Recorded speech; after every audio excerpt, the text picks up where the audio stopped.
The Iwo Jima Memorial is actually called the United States Marine Corps War Memorial. It was dedicated on November 10, 1954, the 179th anniversary of the U.S. Marine Corps, by President Dwight D. Eisenhower. It's dedicated to all in the Marine Corps who lost their lives in the defense of the United States in 1775.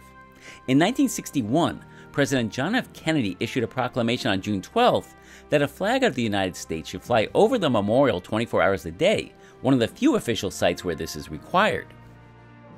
The memorial was inspired by the infamous 1945 photograph of 6 Marines raising a U.S. flag atop Mount Suribachi during the Battle of Iwo Jima in World War II, taken by Associated Press combat photographer Joe Rosenthal. Upon first seeing the photograph, sculptor Felix de Weldon created a small model for a sculpture based on the photo. He and architect Horace W. Peasley designed the memorial. Their proposal was presented to Congress, but funding was not possible during the war.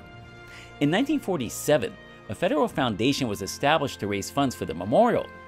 The entire $850,000 cost of the statue was donated by U.S. Marines, friends of the Marine Corps, and members of the Naval Service. No public funds were used for this memorial. Once the statue was completed in plaster, it was disassembled and trucked to Brooklyn, New York for bronze casting, which took nearly 3 years. The parts were then reassembled into about a dozen pieces, the largest weighing more than 20 tons, and brought back to Washington, D.C. by a 3-truck convoy. Here they were bolted and welded together, and the statue was treated with preservatives. The figures in the statue occupy the same positions as they were identified at the time in Rosenthal's historic photograph.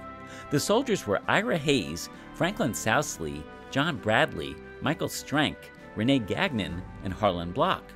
These were the men believed to have been the actual flag raisers when de Weldon created the statue. Since then, the U.S. Marine Corps has concluded that John Bradley was not in the iconic photograph. Researchers discovered that Harold Schultz was one of the soldiers.